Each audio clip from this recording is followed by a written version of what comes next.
Hello everyone, welcome back to my channel.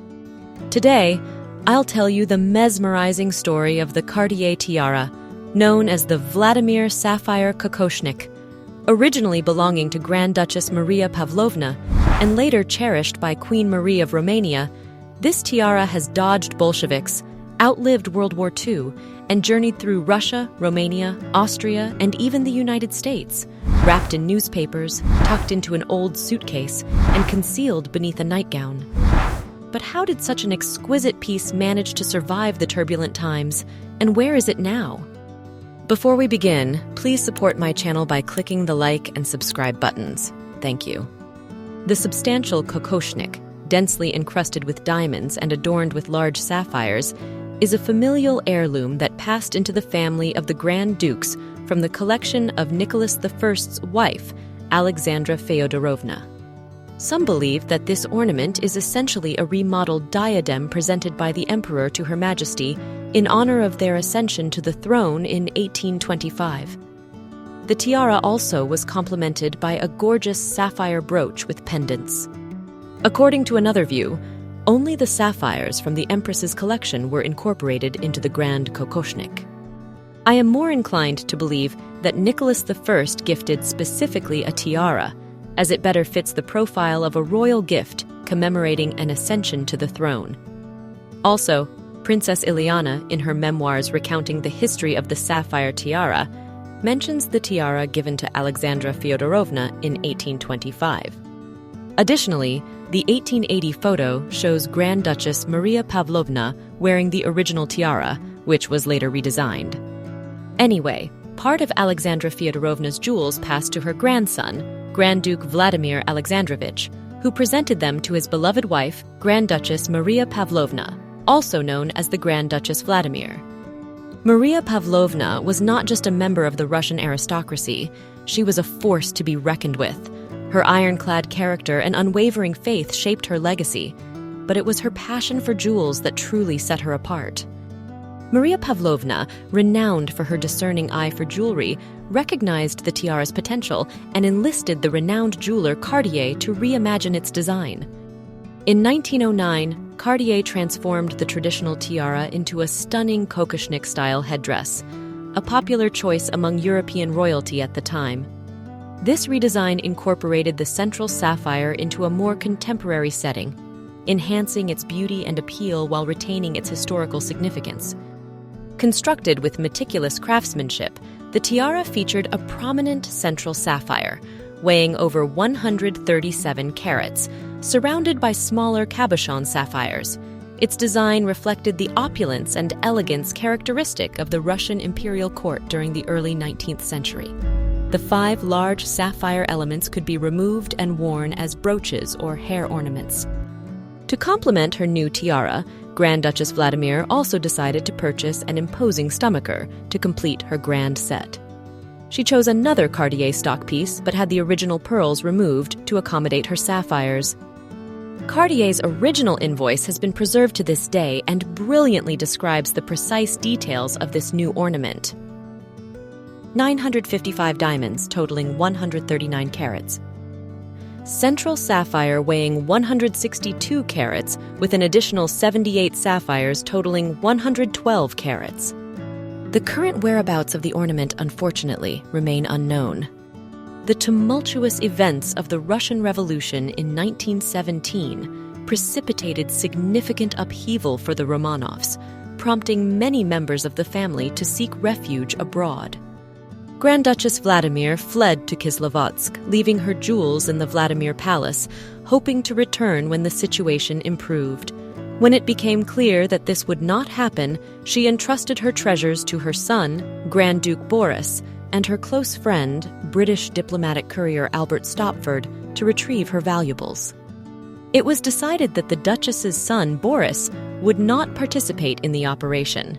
His visit to the palace could attract unwanted attention, risking the mission. Therefore, Stopford had to act alone. And this is a story of exceptional adventurism and luck. In the summer of 1917, disguised as a worker, Albert Stopford infiltrated the Vladimir Palace from Millionaya Street, which was guarded by the provisional government.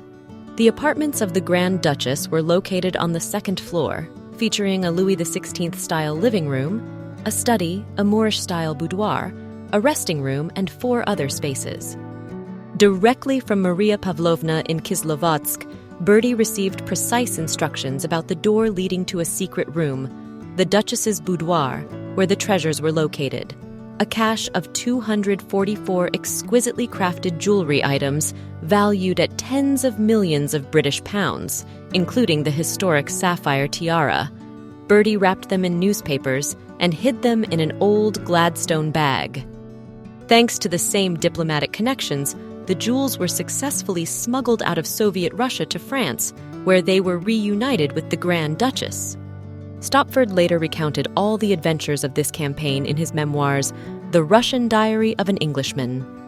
Incidentally, the more widely recognized Vladimir tiara was saved in a similar manner, eventually becoming part of the British royal family's spectacular jewelry collection.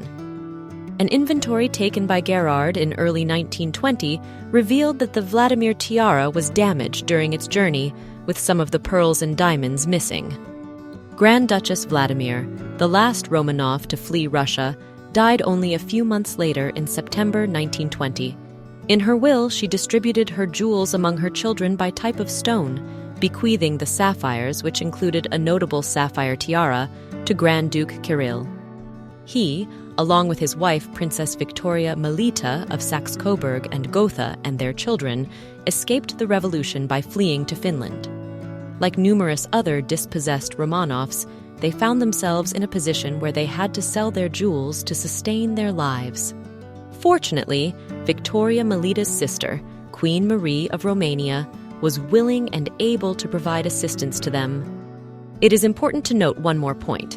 During World War I, all of the Romanian crown jewels were sent for safekeeping to Marie's relatives, the Romanovs.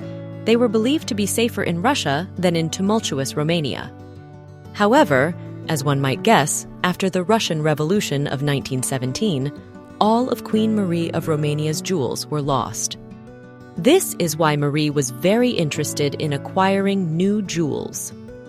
Thus, following the tumultuous events of the Russian Revolution, the sapphire tiara, once belonging to Grand Duchess Maria Pavlovna, found itself in the possession of the Romanian royal family. Queen Marie absolutely adored her new tiara, recognizing it as a truly regal jewel. She wore it continuously throughout her reign, often pairing it with her theatrical costumes. She notably wore it for a variety of portraits, her coronation, and in her painting by Philip de Laszlo. Eventually, she chose to pass the heirloom down to the next generation. When her daughter, Princess Ileana, married an Austrian archduke in 1931, she gave her the tiara. Princess Ileana talked about rarely wearing the tiara in the early years of her marriage in her memoir, I Live Again. I myself wore the lovely sapphire and diamond tiara on only one state occasion, and that was at a large ball which the Legitimist Party gave in the Hofburg in Vienna 4 years after I was married. In 1935, Ileana lent the tiara back to her mother for wearing at King George V's Silver Jubilee in the United Kingdom. Given the rising political tensions in Romania at that time, Marie opted to leave the tiara in a London bank for safekeeping, likely recalling the fate of her wedding jewels. Ileana was only able to retrieve the tiara shortly before World War II broke out. As Ileana recalled, I lent it to her to wear at the Jubilee of King George V of England, and she left it in her bank in London because of unsettled conditions at home. After her death, I had no small trouble in claiming it, but I got it away from England just before World War II actually began. In 1948, her nephew, King Michael, was forced to abdicate, and the family went into exile once again, this time landing in Argentina. It was here that the Kokoshnik tiara faced another dramatic escape. By 1950, Princess Ileana found herself transporting the tiara to the United States, ingeniously wrapped in a nightgown, as she lacked the funds to insure it. Eventually, she sold it back to Cartier to help build a new life for herself and her children. Reflecting on her decision, Princess Ileana remarked, "It was beautiful and splendid, but my children were in need. As it stood, it neither fed us, nor clothed us, nor warmed us. I couldn't even wear it. She used the funds she received for more practical purposes, to put a down payment on a new home and to pay the travel costs that enabled her to bring her children to America. The fate of the Kokoshnik tiara remains a mystery, as it likely was disassembled and has since vanished into the annals of history. Thank you for watching this video. Share your impressions in the comments and support my channel by subscribing and liking. Thank you,